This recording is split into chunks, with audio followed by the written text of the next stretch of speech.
What time is it? Okay, we have some fabulous live music later on, but right now, here's the kind I prefer. Cool. What's up, everybody? This is Shad with West Coast Styles. I know it's been a minute since I've done any articles, but I have definitely kept up with this in the news segment with my man Doug Century, acclaimed hip hop author and journalist who covers a wide range of topics in addition to hip hop. So please check out all of his work. And this month we've got some interesting stuff to talk about. We're always kind of on the brink of bridging the gaps and discussing what's going on in hip hop culture and different opinions, and sharing our views to kind of help expand viewers and listeners' minds and just keep the dialogue about great hip hop alive. So Doug, thank you again so much for joining me. It's always a pleasure. It's always a pleasure for me too, man. So since we last talked, we were talking about lists. The last episode we did, and I saw Ice-T posted something probably on Twitter or Instagram where he said, I just FYI, I've never been in anybody's like top 10 list, or maybe he even said I've never made anybody's top 50 list. I think he did, but and said and I'm doing fine. Yeah. Like it doesn't matter to him, right? So that's a perspective of a guy that is considered a legend in hip hop, and so those. You often wonder how much do these lists that we're about to talk about, or people's opinions, matter to the artists themselves, and Yeah, and I saw something, and I don't have it in front of me, so I may be taking it slightly out of context, but I believe I capture the sentiment. I think it was Chuck D tweeted something, because he was included on that Billboard list that we talked about last time, and rightfully so. If he wasn't, that list is immediately irrelevant. Yeah. If he was included. But they said something, I kind of got the sense that he was a little displeased with where he was ranked, and I was too. He should have been much closer to number one than he was. But that's beside the point. But they were talking about, because that was the list of the 50 greatest rappers, but this was like a list of rock songs or rock collaborations or something. And two things that made the list were some of Body Count's work, which is Ice-T's metal band, for those who aren't aware. And they're incredible, and they won a Grammy. They've been doing their thing for 30 years. I mean, the Cop Killer controversy aside, that first album is great. And so it was saying, and then Public Enemy was included on some list, the same list, this rock list, for their collaboration with Anthrax when they redid Bring the Noise. Yeah. So it's just like, you know what? Like, yeah, rap is rap, and everybody's entitled to their opinion. And like you and I have said, there may be a little bit of recency bias, a little bit of ageism, and so on and so forth. And every list is susceptible to that. I'm not saying that hip hop's the only one, but they were just like, hey, like, we're legendary rappers. We also made this rock list, so you know what? Like, that's what's up there. To me, they're artists. Absolutely. And I was just watching the PBS documentary that Chuck D made, I think it's Fight the Power, How Hip Hop Changed America. Episode 1 is the old school, starting in the Bronx. Episode 2, it gets into how hip hop became political, heavily into Chuck D and his stance on politics. But then he gets to Ice-T. He really gets into the West Coast, the origins of gangster rap, and that as rebellion music against what the LAPD were doing. So it's I've only seen the first 2 episodes, but Chuck D made that, and you can tell from who he chose to interview who he thinks is important. But yeah, be that as it may. So this month we were going to talk about who in particular, Melly Mel, I guess. Well, that's interesting you bring up Chuck D and politics, because I would say, and again, we'll certainly elaborate on this more in a moment. But I always think about our conversations before the interview, but I was really putting some particular thought into this one before we, jumped on the air, if you will. One of the things, so I can certainly lay the groundwork, and feel free to jump in. One of the things that had come up in the post Billboard list was old school legend Melly Mel was very outspoken about the list and some of the things that he strongly disagreed with about that list, and he's certainly entitled to his opinion. I think some younger hip hop fans just thought he was salty and talking shit, and I think to a degree he was, but he could certainly back it up. That being said, one of the things he mentioned was that one of the things that he defined as a great rapper is someone who changed the way everybody rapped. Yep. And I would argue, even more than Rapper's Delight, that The Message is a more important rap song. And that did bring a level of social consciousness to it, to hip hop especially, but music in general, that had never really been seen before. And I would bet dollars for donuts that if the Message certainly had an influence on Public Enemy. Oh, absolutely. I mean, it's the first realistic, portrayal of, piss in the elevator and broken glass everywhere. Yeah, he's talking about that. Don't push me because I'm, that don't push me because I'm close to the edge. Now, I mean, the thing about hip hop back then was the guys were trying to dress glam, so if you look at the way Melly Mel dressed and Grandmaster Flash, they were still trying to look a bit like Parliament Funkadelic. So that's what turns off, I think, a lot of young people when they go and check these videos. They think, "Oh man, that's corny." Like Run DMC were the first people, and to some degree LL Cool J, that came out dressing like the homeboys on the street. But before that period, these guys were trying to be glamorous. And Melly Mel's, I've shouted out this K Slay thing that he did twice, rolling 50 deep, rolling 100 deep. And one of the things Melly Mel says is, I can rap the way these guys rap now. Like they didn't change the way I rhyme. And the way so they always pair him with Grandmaster Caz. For those who don't know, many people think Caz was like the greatest writer of that old school, and Big Bang Hank stole his I mean, you don't need to know that he stole his verse from rappers. Like, you just have to hear him saying, "I'm the CAS, I'm the Casanova." Yeah. Big Bang Hank is actually literally saying a rhyme that Casanova wrote. But when you listen to them, I'm listening to them rapping with Dave East, like all the current guys, and it's true, their pattern is it's not like they can't at the age of 60 or 61 or 62 switch up their flows. But yeah, he singled out Rakim for changing the game for him, and maybe Karis won. I recall Rakim specifically, and I remember thinking the same thing, and I may have said this in previous conversations too.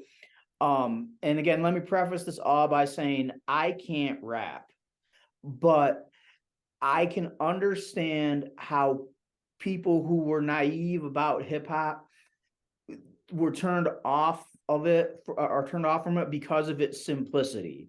Just all you had to do was stay on beat and then rhyme the ends of each line, with a word. To the end of each line, that the words rhymed.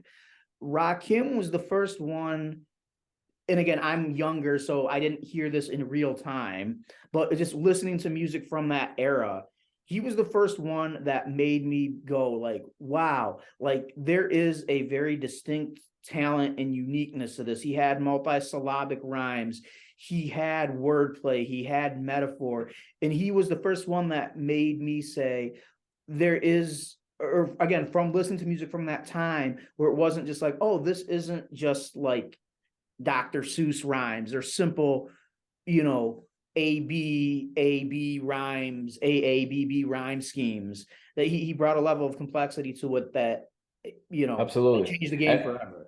And he's got, he's spoken about this at length. A jazz musician, a jazz background. I mean, I think he played an instrument, if I'm not mistaken. I might be wrong, but yeah, Ice-T has a really good documentary called The Art of Rap, and I've actually not seen the entire thing. But when he interviews Rakim says he starts each rhyme with 16 dots. So it's like this is really, how do MCs write?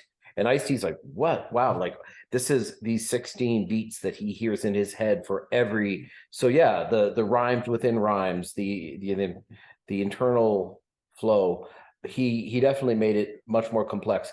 But for everybody that's just a lot of these things with Melly Mel, that you sent me a few of these links, and maybe you could at the end say where they came from. One was maybe DJ Vlad, but he's talking. I think there's another channel, and I don't want to speak out of place, but I think there's another channel that picks some of them up and they put them in this thing called like the Art of Conversation. I know there was an interview with Vlad that Melly Mel did at one point that you shared with me, but this was another. I think that was the channel, and it looked like, but it might have been taken from his podcast as well. Yeah.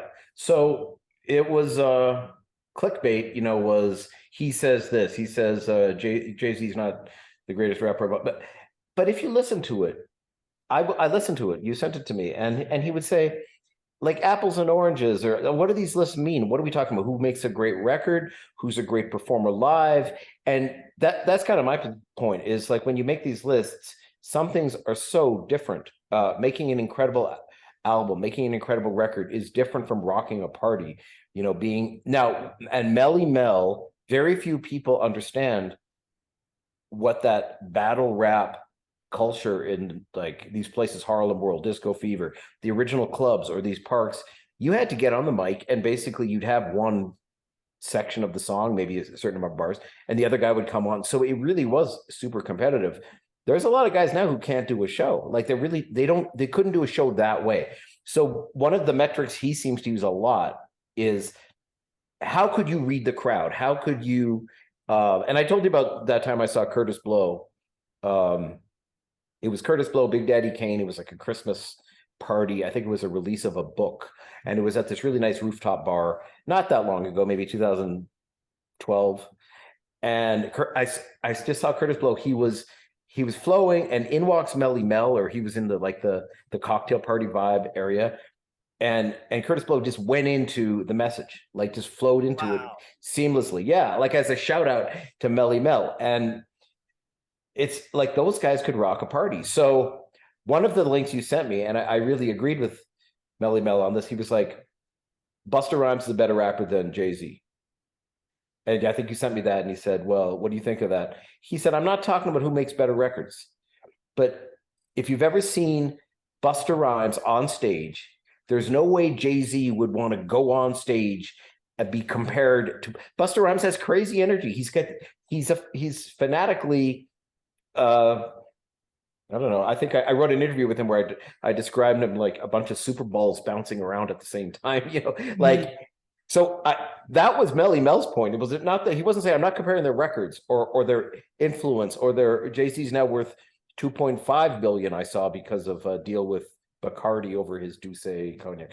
If it's about who made more money, but he was just saying Jay-Z would never say, yeah, I'll get on stage back to back with Busta. We'll go, you know, verse for verse.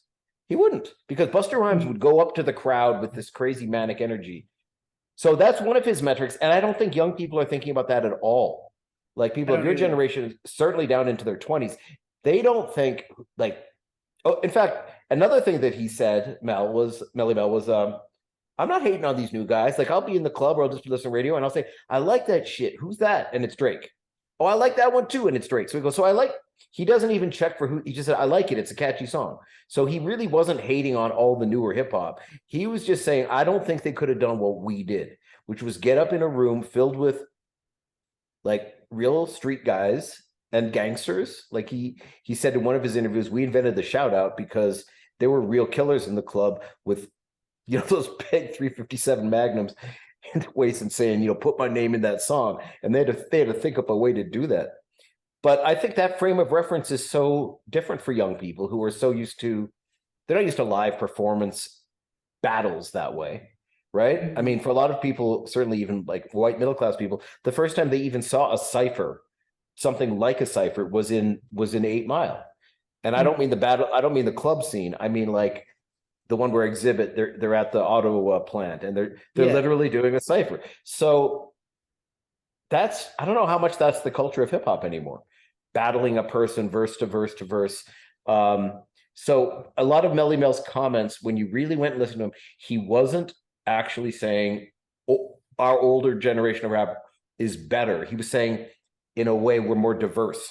We could rock a party, we could read the crowd, and we were making really good records. But, you know, it's so hard to compare. But his point, if you just clicked and said, wow, Melly Mel saying Busta Rhymes is better than Jay-Z, he literally he meant live, like verse for verse. And I can't disagree with him. Like at that hip hop Grammy Awards show, who was the craziest? Like they had everybody on stage. I mean, Chuck D, everybody was on stage. The guy that seemed to get the most time was Busta Rhymes because he went into that incredibly tongue twisty, super fast, and he walked right up to the edge of the stage and people were bugging out. So, and there was footage of Jay-Z in the crowd just rocking out to it. Yeah, of course. So, when we talk, when guys like Melly Mel say, Eminem didn't change the way we rapped. In the broad, long history of things, the way Rakim impacted the culture probably was bigger to him than the way who are the most Eminem or people like Big L or Biggie. Another thing that, I mean, not in this recent one, but another thing that Melly Mel criticized, he didn't criticize the rappers for doing this, but he said to DJ Vlad, no, Biggie couldn't have done those rhymes where we were at. He was trying to say, could I do a show the way Biggie does? Yeah, I could do that. Could he have come and done a show the way we did? Not with those same lyrics about I'll kill you, 10 crack amendments. He said you'd get shot. You would just get shot for talking so tough and gangsterish. The toughest you could talk was the way the message was, which really there isn't much besides the word piss. I mean, there's no they weren't trying to sound like gangsters, but but again, Melly Mel's got a few years on me, but I would say I'm in his age bracket, so I totally see his point of view. But if I was 25, I might think this guy's full of shit. Look at him, like he's just hating. Well, I think too, in some cases, hip hop got in its own way. And I mean, I'll be the first to admit there are some quote unquote gangster rap albums that I absolutely love. I love The Chronic. I love Doggy Style. But that being said, I see those as like party soundtracks. Yeah. However, not everybody, and because of the weight that hip hop has, and because of the platform it's been used for before, not everybody can make those distinctions. And so I think what happened was, and please correct me if I'm wrong, because I think you had kind of alluded to this, just to your point with what Biggie could and couldn't say, is, hip hop at one time was supposed to be, a counter to the gang activity and the street activity, and, some of the shady dealings that were going on as far as crime, and a way to combat this poverty and, drug issue. But then, and there's something to be said for wanting to reflect that reality, which rap certainly did well. But then it got to that fine line. It's like, at what point are you glorifying it? You're walking that fine line between glorifying it and explaining it. So I think I was working on this project and nothing really came of it, but we were writing various things came of it, but we were trying to get a TV series off the ground or a book. And it was based on this legendary nightclub in the Bronx where really Tuesday nights was DJ Grandmaster Flash. Like everybody was there. The disco fever, the fever they call it. And there's some, I think Biggie might have done his first live show there too. But like you'll talk to these people saying people were coming from like a war zone outside. And they allowed guys to bring guns, but they had a safe where you could check your gun and get like a can you imagine? Check your gun at the door, you'll get it back, because there'd been a murder on the dance floor that was unsolved, although people knew which killer did it. But what everybody said to me is it was so depressing, and people's lives was so depressing. The Bronx was burning down. There was nothing going on in the Bronx except hip hop and the Yankees. There was nothing. There was no sense of, so they didn't want to hear any it wasn't that people didn't want to say the gangster lyrics. Nobody wanted to be reminded about how much murder and mayhem and drug use and pregnant moms, and they wanted to hear party music. That's why the early hip hop records were like these party rhymes. And the owner of the club, Sal, actually told me, and the biggest song was, I don't know if people know it, it's actually not a hip hop song, Ain't No Stopping Us Now. It was like, ain't no stopping us. That was the biggest song of the night because people wanted to be uplifted, and they felt that early hip hop was trying to do that. It switched with Cool G rap, probably with PSK, we're making that green, and then Ice-T. Because Ice-T even says, when his boy Randy Mack said, yo, man, say some of that reality stuff that you spit. And he goes, ain't nobody want to hear all that negativity. Because Ice was out there making like positive records. And then when he did 6 in the Morning as a B-side, it just blew up because the guys in LA wanted to hear that. So something switched in the dynamic where I think it was a bit of a change in era, but suddenly people wanted to hear the reality. And then it certainly changed by the time you've got Mobb Deep, Snoop Dogg for sure. white guys in the suburbs are hearing this shit and going, yeah, man, like I understand the hood through this music. So it became, I don't know, it became a voyeuristic in a way, a sense of fascination for, I mean, there's certainly millions and millions of kids who had never seen South Central Los Angeles or been to the Bronx or bad parts of Brooklyn, who started to dress like they were from there, right? And started to throw that slang around because it just became cool. So, yeah, I mean, the early hip hop, it does sound, if you go back to Rapper's Delight and, you know, all those early records, it does sound simplistic now. But I mean, if I got a wall of books behind me, you look at, you know, early literature from certain periods, you're comparing apples and oranges, right? People aren't trying to do postmodern stuff with their fiction the way that authors are now. And so every, you know, it's building blocks, right? So the thing that I think a lot of these guys like Melly Mel feel probably disrespected by is that there's not an understanding with the young, I don't know, the mumble rappers, that they are standing on the shoulders of these guys who came before, right? Certainly that was the case when Soulja Boy got into a beef with Ice-T. Soulja Boy didn't know who Ice-T was. And it was kind of funny because it was like, dude, you're making a living with that Soulja Boy, what was that, Superman, whatever. He's making a living off this culture that Ice-T was one of the ground floor creators of. So it's sort of like if you were a baseball player and you made it to the major leagues or something, and somebody said, you know, Mickey Mantle, and you'd be like, who?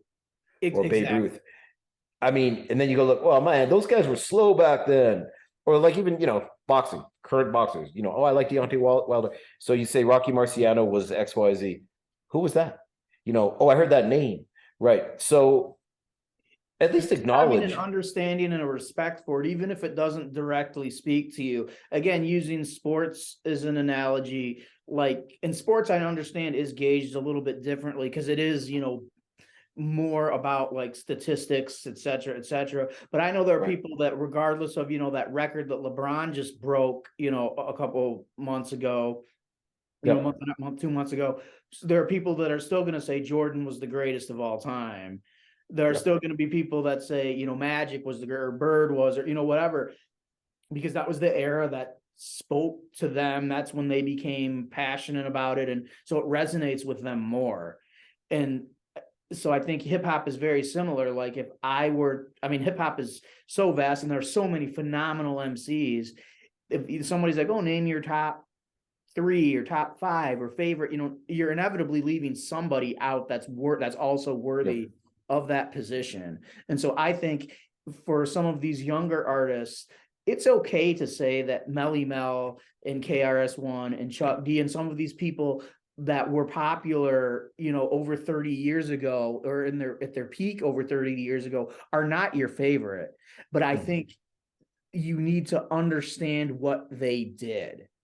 And, you know, acknowledging that shows that respect and shows that appreciation. And that if you were to ever cross paths with them, you'd make sure to, you know, give them their flowers. So, and I think one of the things Eminem did, and I'm sure a lot of other MCs, but Eminem, when he came out, had done his homework because he would always reference, I mean, you can go look this up. He references this really obscure early indie record by Ice-T called Reckless. Reckless? I think he goes, first record, the first hip hop record, that was before Ice-T had a major record deal. Because the first hip hop record I ever bought was Reckless by Ice-T. And then the first rhymes I learned to do, I think he said, was LL Cool J. So, I mean, there's something to be said, at least for being a student of the culture. And, but to be honest, you know, I don't think young people growing up, like my daughter, she's 20 now, and she knew the Beatles, but I hadn't played her a lot of the Stones and like Street Fighting Man. Like these are, I said, well, you got to understand something. The Beatles were one thing in hip hop, sorry, in rock, I misspoke, in the 60s. And the Stones were kind of the bad boys, and they were doing more bluesy stuff. And a guy was murdered. I said, so listen to Sympathy for the Devil. Listen to that, you know, incredible poetry that they're writing. He's saying, you know, please allow me to introduce myself. I'm a man of wealth and taste.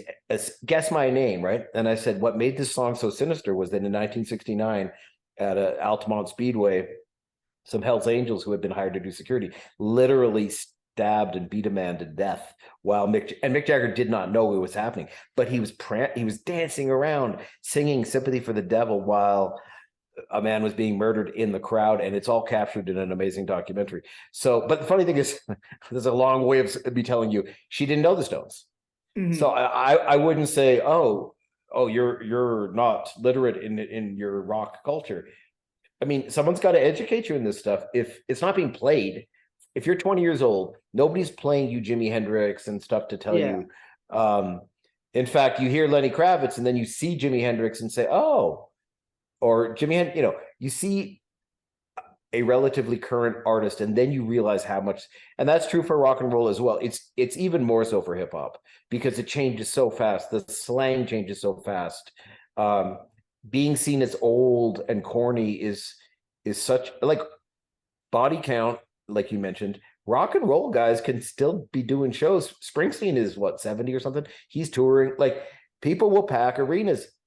Yeah. Hip hop is not showing love to their older generation. No. And I'm not saying they need to. It's just a cultural fact.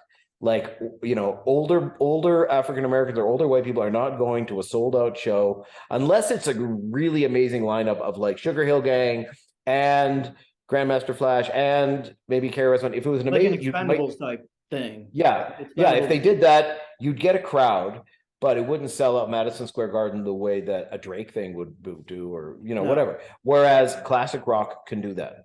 So there's something about the novelty factor in hip hop, how quickly it changes, how quickly you're not up on the new slang. If you're not up on the new slang, you sound corny.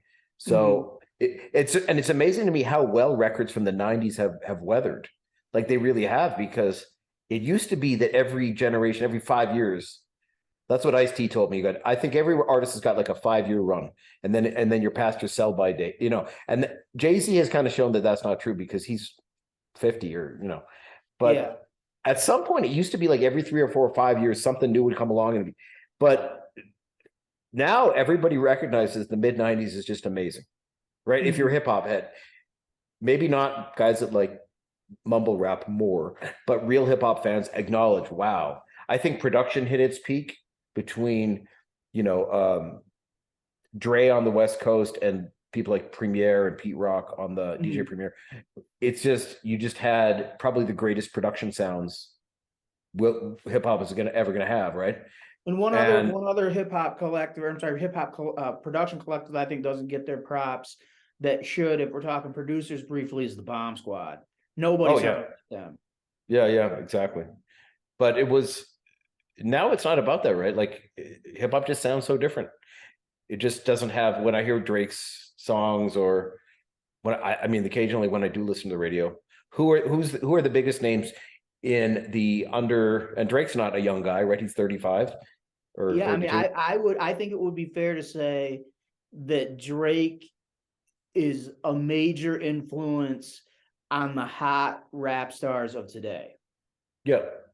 Because he does. He's an elder statesman at this point. He's not necessarily an OG per se, but he definitely has his tenure, and has a lot of seniority. And his style, which is to mix up singing or to make R&B stuff along with more conventional hip hop, aggressive battling kind of. Is a blueprint that a lot of people seem to follow, right? Yeah.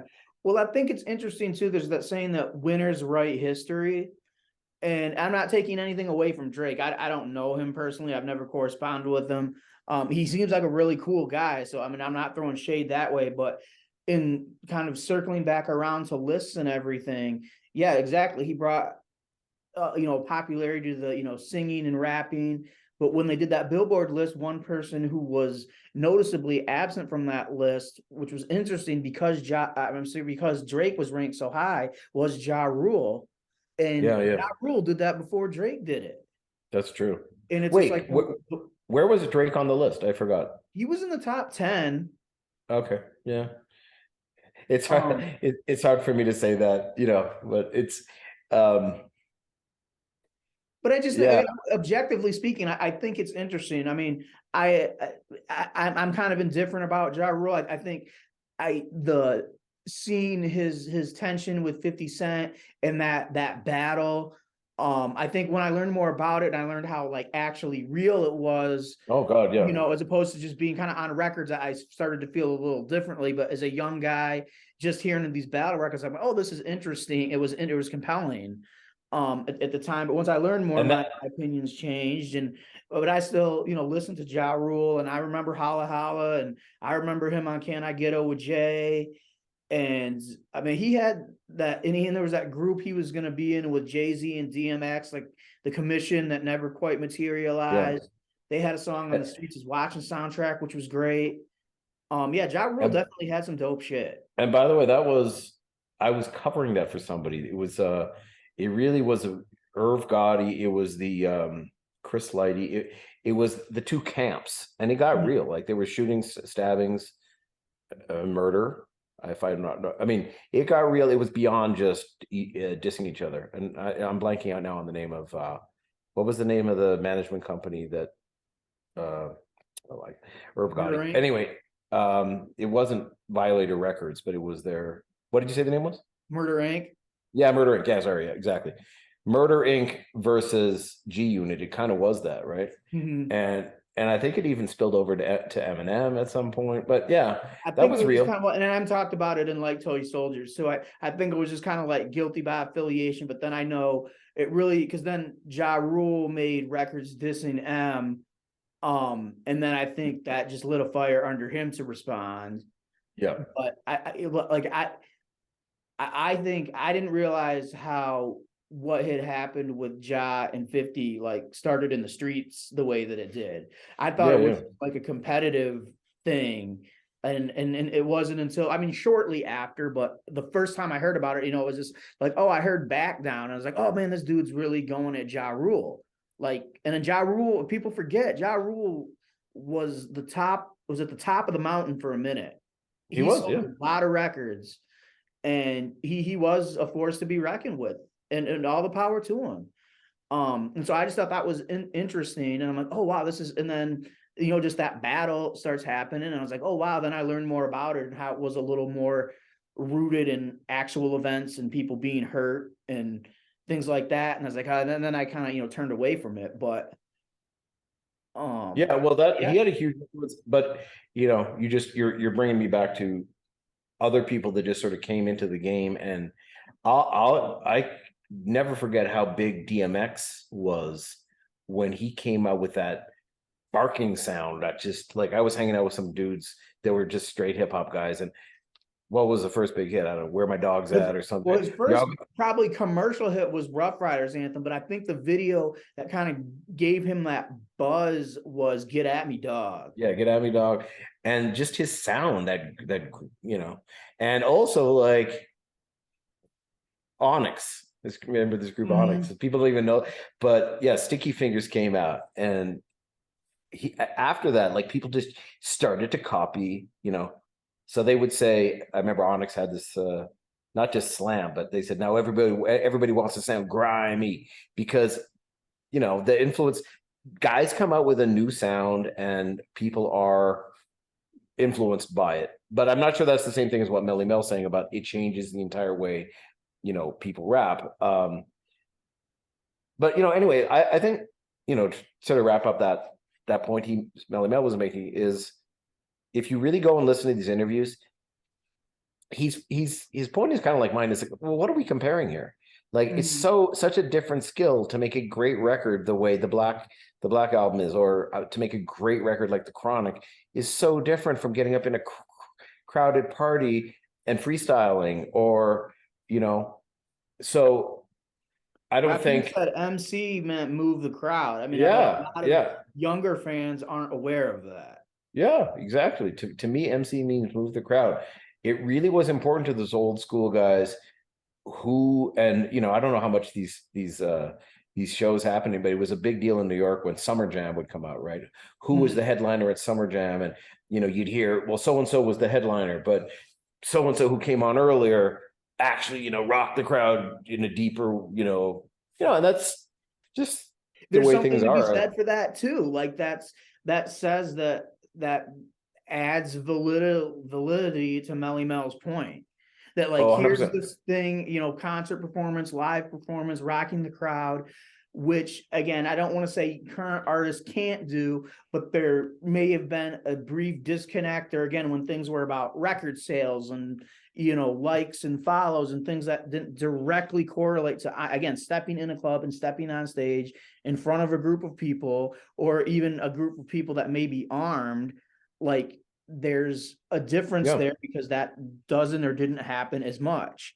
And so here you have Summer Jam, like the biggest platform for hip hop, period, arguably, as far in terms of live performances for a very long time. And, there were some I don't know if it's still moments there. I don't know Again, if it still happens. about Jay-Z, I agree with you as far as overall, as far as, Busta's energy, but like when he dissed, Mobb Deep and Havoc, when he debuted the Takeover, like that's legendary. Yep, that's true. But then you'll also hear stories about how it kind of backfired. And this isn't taking anything away from this group's live performance, but again, just how much weight a live performance can have is when the Wu-Tang Clan got up there and they started saying like "fuck Hot 97," and then their music got banned from the station for like a decade. Yeah, that's true.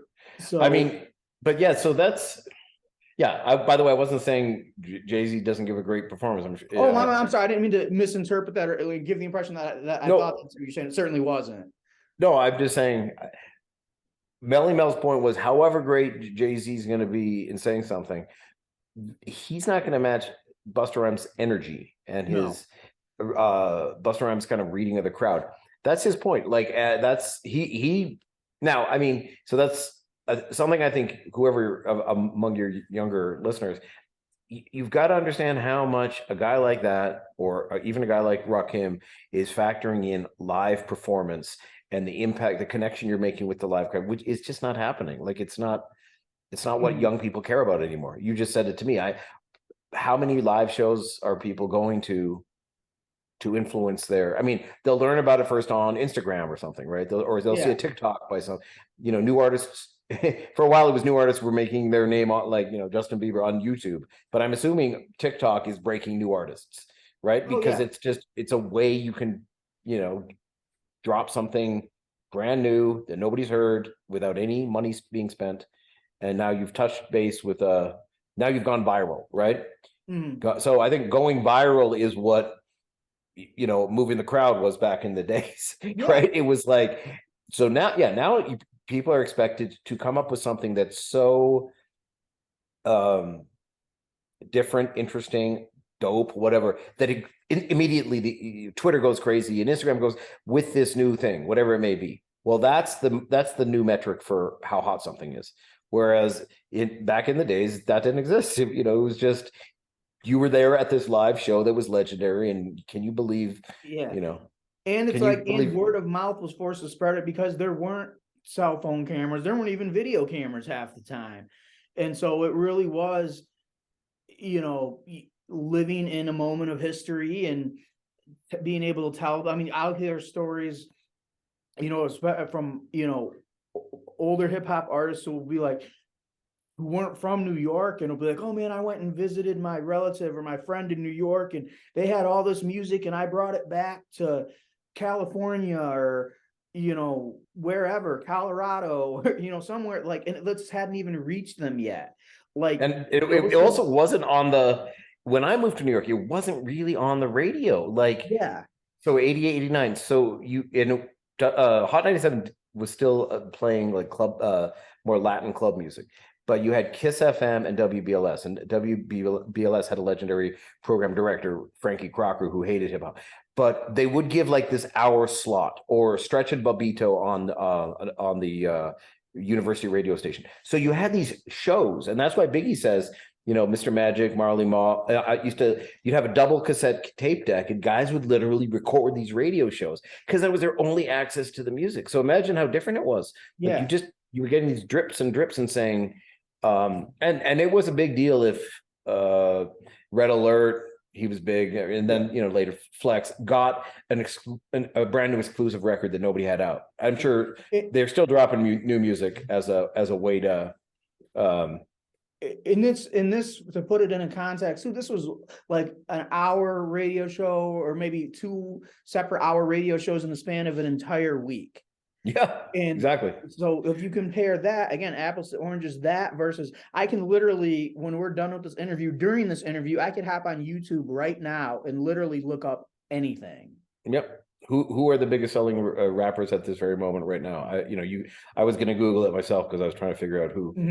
Well, I'd be curious to know what they use for. I mean, I'm sure it's streams, but even somebody of my kind of like that mid generation, to me, when I got introduced to music, the metrics was, and I mean, it wasn't the only thing, but a big thing was, your album status. Like, did your album go gold? Did it go platinum? Did it go double platinum, et cetera, et cetera? And so that was kind of my entry point into gauging the popularity of something. Whereas now that's a foreign concept to a lot of people. And I guess what I would say in defense of the newer generation, or not necessarily the defense of the newer generation, but just like how Melly Mel makes a very valid point that, younger fans don't understand what he's talking about as far as rocking a crowd and, things like that and going up into a party. Does he understand the power of the internet? Does he understand what it means to have billions of streams? Does it translate to the same thing? Well, I Probably think he there's did something to be said that is a lot of power too. And I think to disregard that or not acknowledge that is not fair either. So I think he does, because he brought up, I meant to say this earlier, the one moment that started, I think, during COVID, the Swiss Beats, the Versus series, oh, that's right. He did talk about Versus. You're right. Yeah, so he talked about Versus as being the closest thing. But if I'm not mistaken, a lot of times they're not in the same room, right? Like, it didn't mean you were really sometimes they were. I think I could be mistaken on this. I think when it started, it wasn't. Yeah. But then later, when they realized how popular it became, then it was. Like, I remember it was a big deal because Snoop Dogg and rest in peace DMX were in the studio together. Yeah, exactly. And they were vibing off it. So that's what I think he meant. Jay-Z's not going to want to go up against Busta Rhymes on Versus. That's what he said. I don't know if he literally said it, but like, so that back and forth, and it's your catalog. The only thing that's missing is you're not really getting the live crowd feedback. You're just imagining how. But I mean, I watched a couple of those, and then I would see the round by round on whoever was doing it, Billboard or Rolling Stone, saying round 2 to Beanie Man. I forget who Beanie Man was battling, but it was infamous because the Jamaican police showed up. I don't know if you saw that one. It was a noise complaint. And he was like, officer, do you really, we're on like being seen by hundreds of millions of people. Do you really want to be that guy that shuts us down? Yeah. But yeah, versus at least made you see what Melly Mel's talking about, meaning doing it live. Also, their selection of like what song I'm going to combat this one. I think you had to kind of think it up off the top of your head. So yeah, I mean, it was cool too to see, because and this is very diplomatic and very nerdy to say, but to me, hip hop was always the winner. Like, I never looked at it like, oh, this person got this person. I mean, even some of them, like, I remember, and it was a big deal too, especially, on the West Coast, when Too Short and E40 did it together. Yeah. Like, that was a great one. I didn't see that one. I'll have to go look it up, because I mean, they're all online, I assume. Yeah. What was the biggest? Which one was the biggest deal in terms of buzz? I'm trying to remember where. I remember DMX and Snoop. That was huge. Yeah. I feel like that was. Again, it's tough to say, in hindsight exactly. But I would, I guess, maybe a matter of opinion, as far as what got the most views, that would probably be the greatest indicator, and that I don't know the answer to. Oh, okay.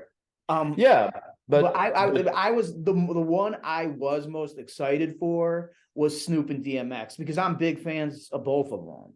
Yeah, and I remember Snoop dancing around to DMX's songs, like really enjoying it, and it was a good spirit, to the thing.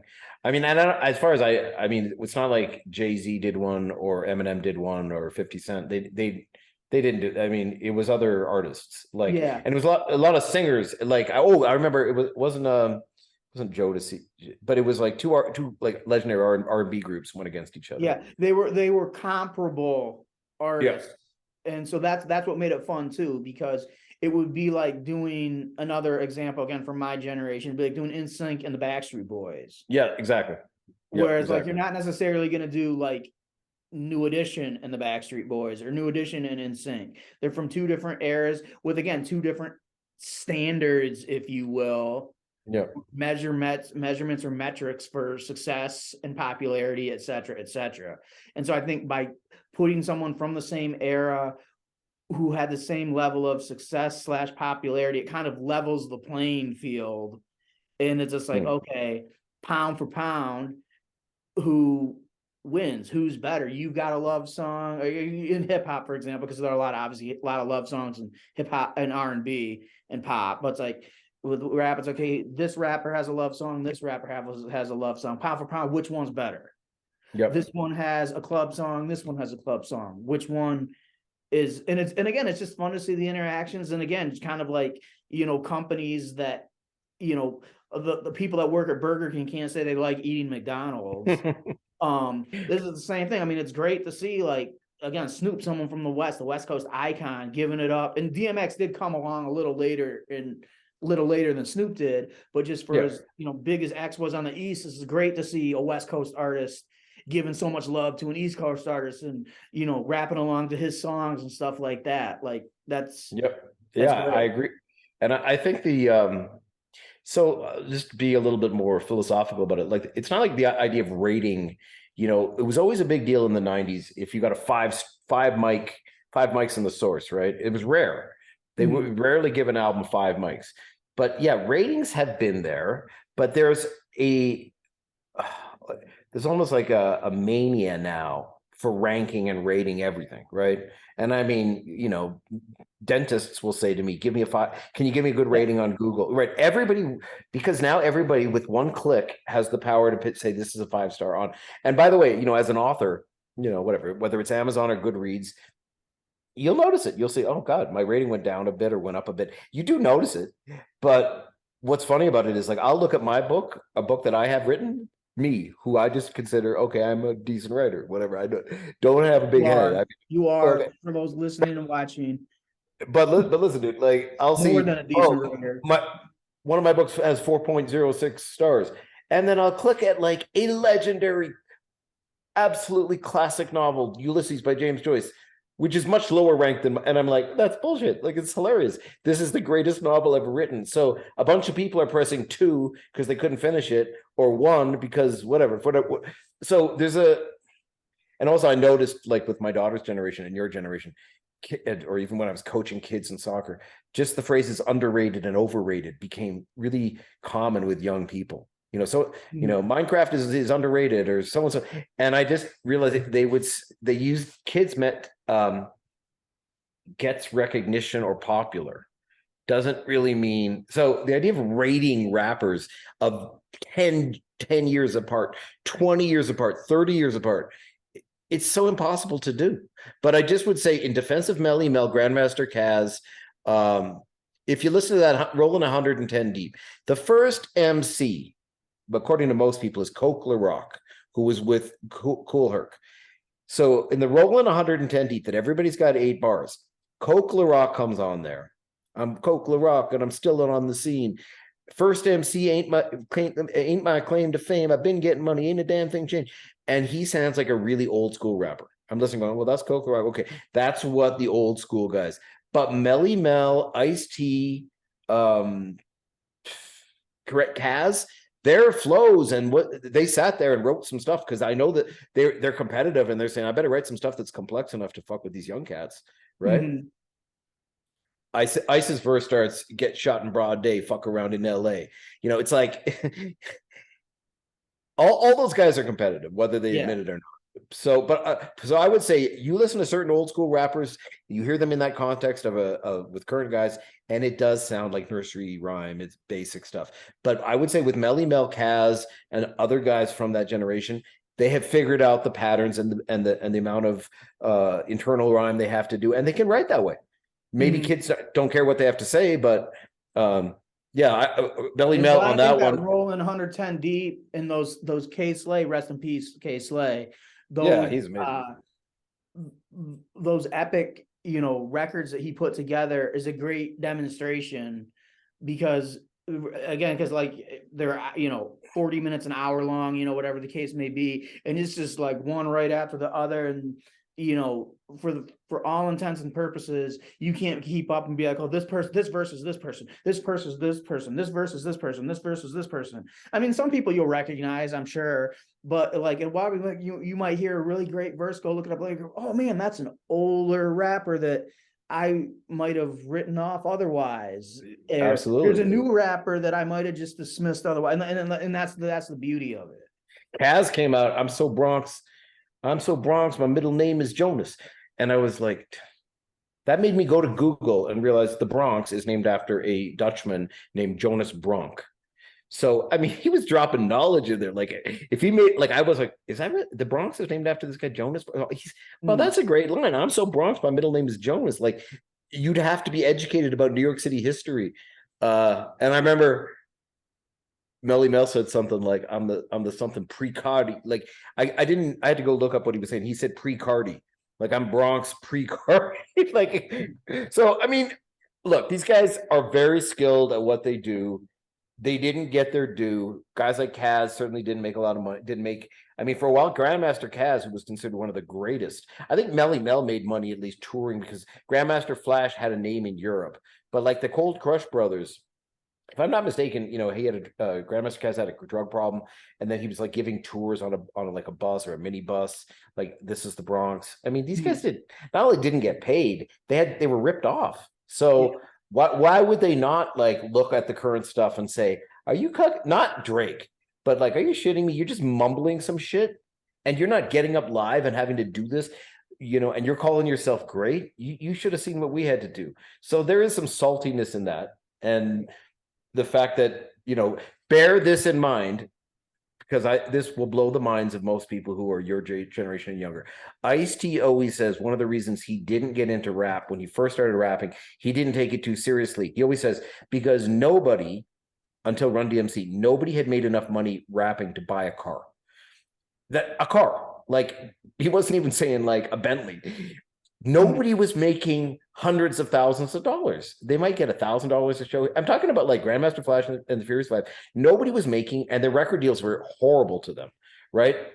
So this is Ice-T saying in '83, nobody had made enough money rapping to really be flossing and to actually like to bought a Mercedes or any kind of vehicle. So the whole game, and the fact that Drake, I guess he's a billionaire. I don't know. The fact that definitely, I heard somebody on one of K Slay's records referring, I'm trying to get a B like my man Jay. I said, oh, he said billion. Okay, I got it. It's now routine now in hip hop to say I'm trying to get to a billion. Yeah. Because there's probably Dr. Dre, Jay-Z, 50 at least, and probably Drake that are billionaires. Diddy's probably close if he's not there already. Yeah. So Kanye, I know he reached that point. I think it has since declined, but I think at one point he did reach that number. Okay, so if we say the birth of hip hop was 73, we're talking 10 years in, 83, that Ice-T said none of those early artists had made enough money to buy a car. So what does that tell you? I mean, that just the landscape changed. So anybody from that pre-80, so I guess when Run DMC, I said when he saw Run DMC, where I guess in the LA Coliseum or whatever, wherever LA Forum, with lasers and a sold out show, and he's like, wow, this is fucking rock and roll. People could make money doing this. He didn't realize it because it had just been little club things up until that point. And the New York rappers were saying to him, why do you want to do this stuff? You're making more money as a hustler in the street that we can make. So, for those older guys, it's not, they really had to rap, off the dome. Also, one thing I wish I had told you this earlier because we're running out of time, but Ice-T told me. Don't worry about it. Ice's first record, actually, when he came to New York, he had some B-sides. And they put him on a record with Melly Mel, Grandmaster Kaz, maybe Bronx Style Bob, but he said what blew him away, because Ice used to write, stories like 6 a.m, but it would take him a while to, he said he watched Melly Mel and Kaz just sit down with a pad, like in the studio, because it was like a posse track. I forget it. It was released. I just can't remember the name of it. And he said they were just beasts. They would just write like brilliant stuff on the spot and then switch it up on the spot. They had so much experience by that point to be doing it live, So I don't know. The categories are: how great a writer are you? How great is your flow? How great are your sales? How much influence did you have on the next guy? And also, could you do it live in a versus battle versus against another guy? So there's so many things there that I think Melly Mel's points were a little bit taken out of context, because he often would say, you can't compare. Like, it's silly. Like, I can't even give you a top 5. So if somebody said, who's your top 5 MCs? I would say, I can't.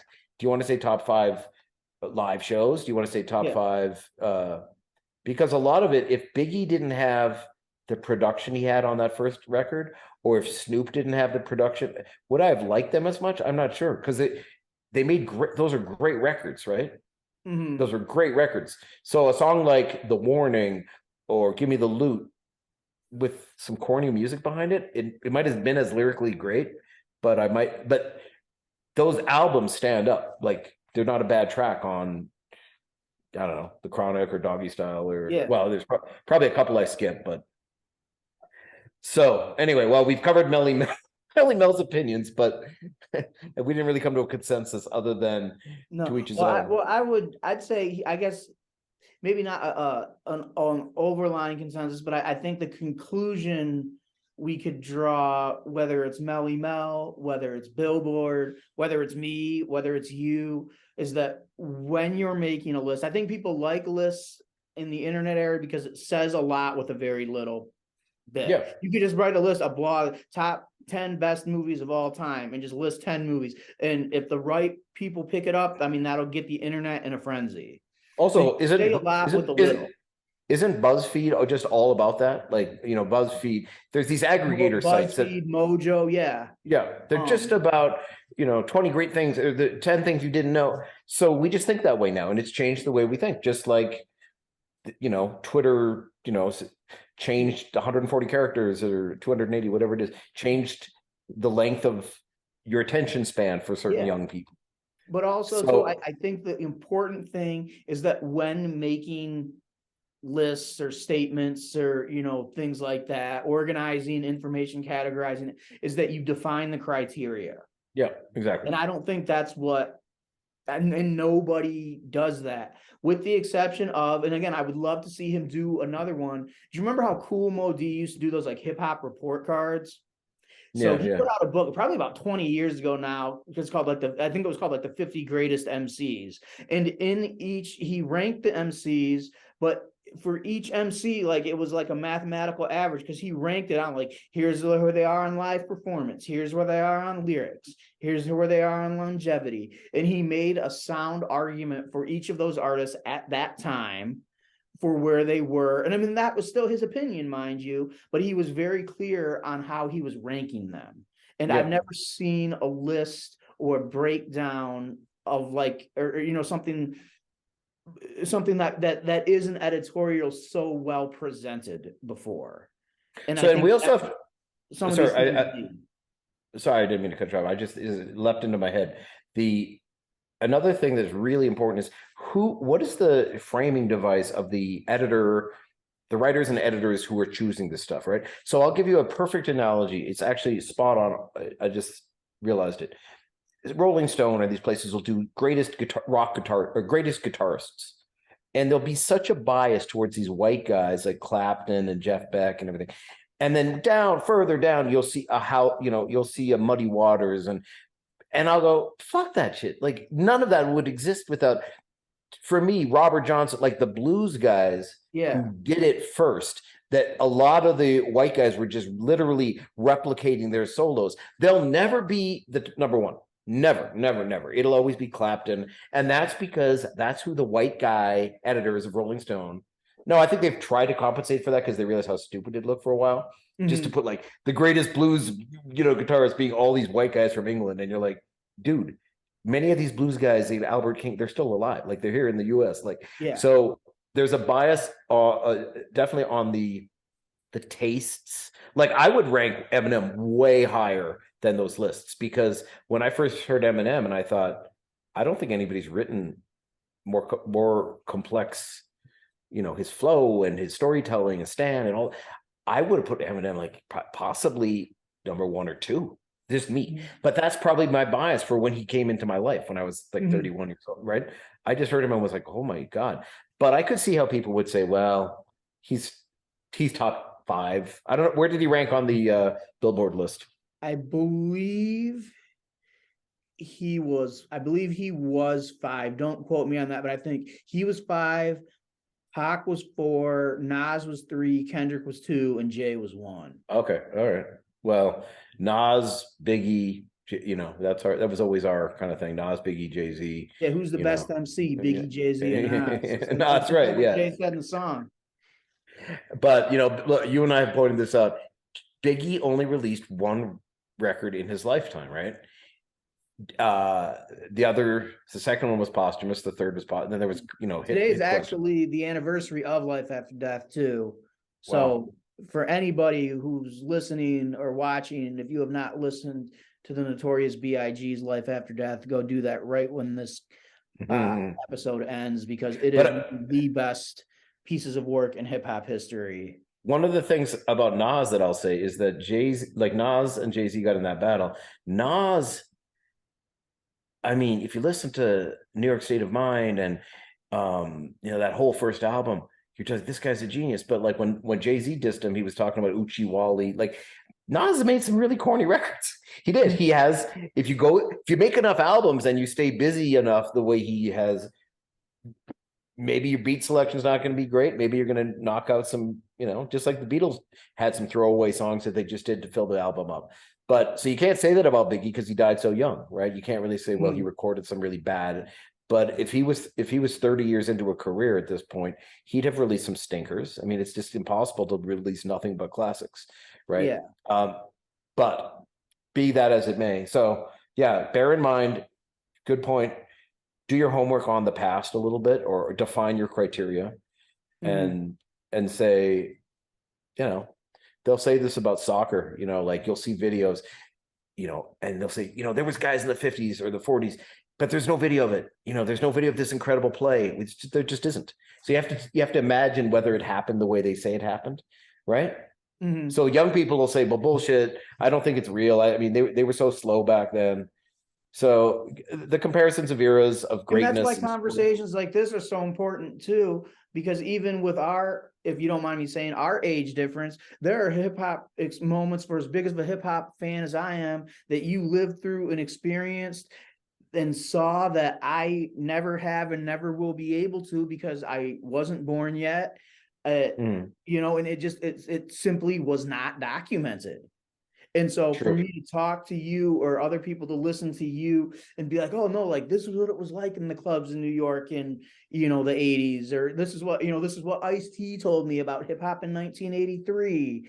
And then, and then other ways, I can look at people, 20 years younger than me and be like, no, this was what it was like when people bought records. I remember going to the record store and physically not being able to find 50 Cent's Get Rich or Die Trying. Oh yeah. I remember when Eminem sold over 1 million copies of the Marshall Mathers LP in 1 week, and how crazy of a deal, 1.7 million, I believe, and how crazy of a deal that was. And by the way, 50 Cent's mixtapes were hitting the streets, and I was hanging out with these street guys in Brooklyn. They really were having a huge impact. Yeah. He really did take a drug dealer's mentality. He just sold it. I don't know how they even sold them from like these little stands in the streets, but like guys would have these tapes. And I mean, for me, I was a step removed being a white middle-class guy, but I can remember waiting for The Source, the next issue of The Source. You had to read it to see who was the unsigned hype.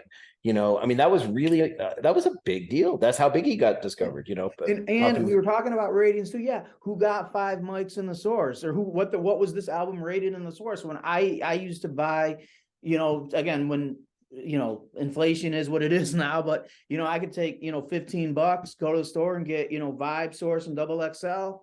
First thing I'd look, at least in the source, oh, this new album came out. Oh, how many mics did this get?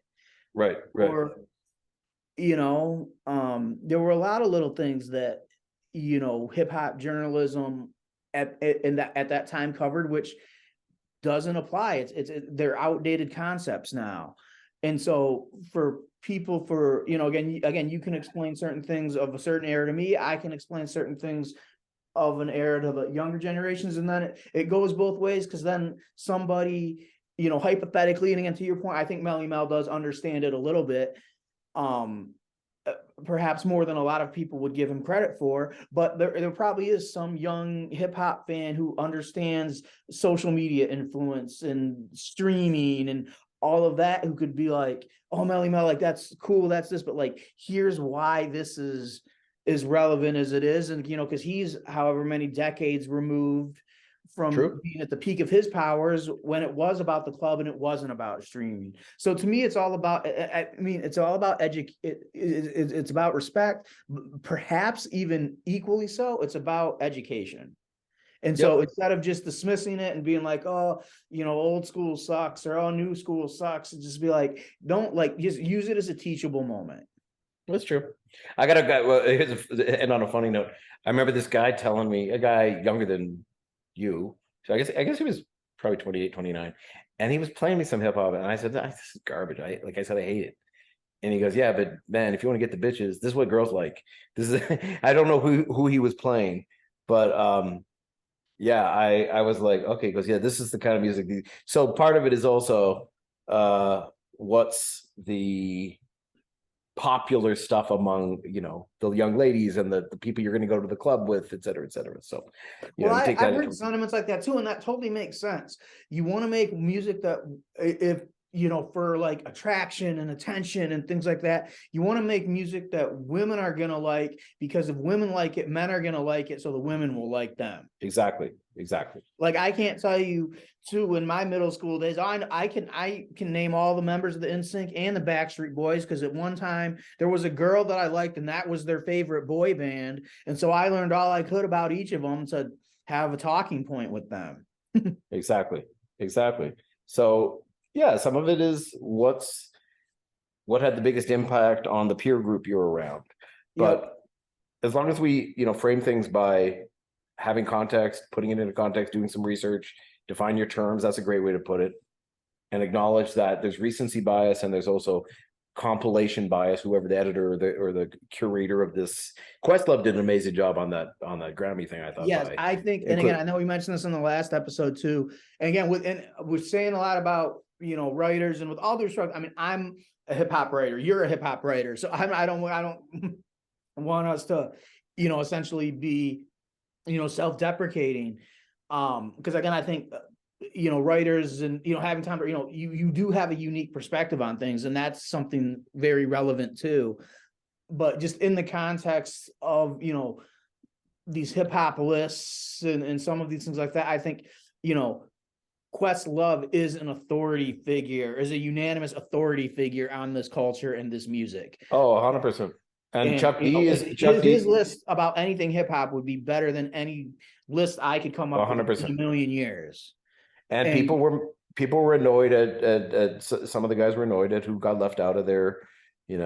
Willie D was mad that Scarface did it without him, and so on. So so these things are you can't put. But that's kind of the. I mean, again, yeah. I mean, I can't tell somebody how to feel, but like that's the beauty of it too. There's so much great hip hop. You know what? Even somebody as brilliant and as knowledgeable as Questlove can't perfectly fit 50 years of hip hop into 12 minutes or 15 minutes or whatever, however long that was. I think they went 17 minutes, and somebody said. And then, I was reading people on Twitter saying, "Fuck the rest." I was just kind of, I knew it was a bit lengthier for sure, but people were. I was impressed by people on social media saying, "Could the rest of the Grammys have just fucking ended and they did 1 hour of that? Like that hip hop thing could have been like the whole, But yeah, I can't believe it lasted this long. Actually, to think when I got into it in the late '80s and mid '90s. It was already, I felt like, okay, well, it started in the 70s and now we're like, the 90s seems like ancient, 25, 30 years ago. When I got into it, it was just out of the phase where they're like, oh, this is a fad. Yep. Like they had just kind of crept out of that. Like they're like, oh, 70s, it's this thing. 80s, it's like a fad. Oh, it's still kind of sticking around, and gangster rap had its big explosion, and and like we had talked about, that has some pros but some very notable cons as well. And so but then that lasted, and we got to like the mid-90s, and like, you know what, this isn't a fad. We went from a fad to a trend, and now like when I got into it, it's like hip hop is here to stay. Yeah. And then the last 20 years is like, wow, like look how hip hop took over the world.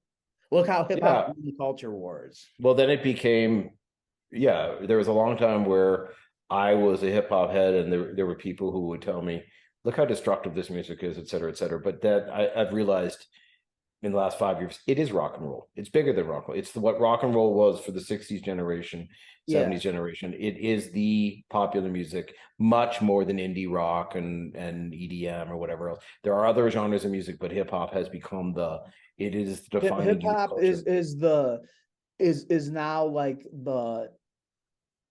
is the defining genre of the culture. And just like there was rock and roll with maybe 10 to 20 exemplary rap acts that stood out, now hip hop is kind of everything, and then there are like 20 rock acts that stand out. Exactly, so like the average consensus, I know rock heads would be like, oh my gosh, that's preposterous, and I get it, don't get me, but just kind of as a general blanket statement as far as American culture right now. Like you'll see Taylor Swift at the Grammys, and she's certainly doesn't seem like she'd be hip hop, and she's like really into that hip hop show. So everybody of that age group, whether they make that kind of music, Ed Sheeran is into hip hop. Like, I mean, I've heard him do, like rapping. He raps on some of his stuff. I know. Good. I know, but you wouldn't expect it, like this red-haired, round-cheeked, cute guy from England, and like it's just global. I mean, it's global. I heard a guy, I'll let you go, but I think a Brazilian guy, it was on Instagram. I'll send you the link. He was from another culture, either Italy, Brazil. He wasn't speaking English. 50's there with him in the studio, and he's like a white guy, but he with an accent, but he starts doing in the club like exactly like 50 did. And 50's looking at him like, this shit is dope. Like, he's really doing me, but he doesn't even speak English. He's just mimicking my flow. That's crazy. And I feel like I've asked some people about this, and if I haven't, I need to. I know it's kind of come up indirectly, but like, what's it like to go to another country where English is not the primary language and hear them rap along with your English words? Like, you can't have a conversation with them because of a language barrier. But when you get on stage and start rocking your hit song, it doesn't necessarily have to be a hit, but just a popular song off a deep cut off of a great album, and they know that word for word, like, how much of a mind fuck is that? Well, I've seen that in France. I've been at parties in France where people didn't, but then English hip hop came on and they knew all the words, even though their conversational English wasn't there. So yeah, it's a trip. Maybe that's our next episode. We'll talk about globalization. I like that idea. All right, man. All right, brother. Well, always great chopping it up. Thanks to everybody who's tuned in and listened, and we'll definitely hit you back next month with some new shit. Some more news. Thanks, right, Chad. Man. Appreciate it, man. Peace. Likewise. Peace. What time is it?